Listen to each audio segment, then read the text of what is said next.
Either you surrender or you fight for your freedom till death. What will we do? I ask myself this question. And my belief is, La ilaha illallah, there is no God but one. And we will fight. And when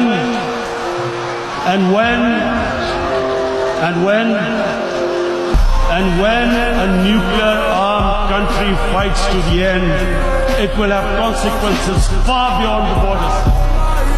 It will have consequences for the world, which is why I repeat I'm here. Because I'm warning you, it's not a threat.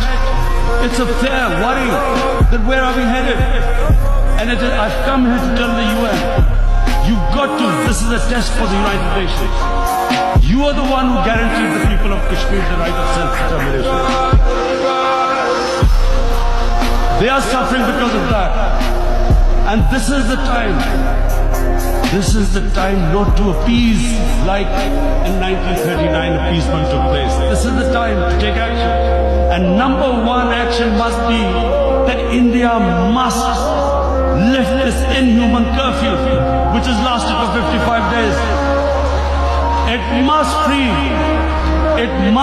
all political prisoners, and especially those 13,000 boys that have been picked up. Parents don't know where they've disappeared. And then the world community must give the people of Kashmir the right of self-determination. Thank you.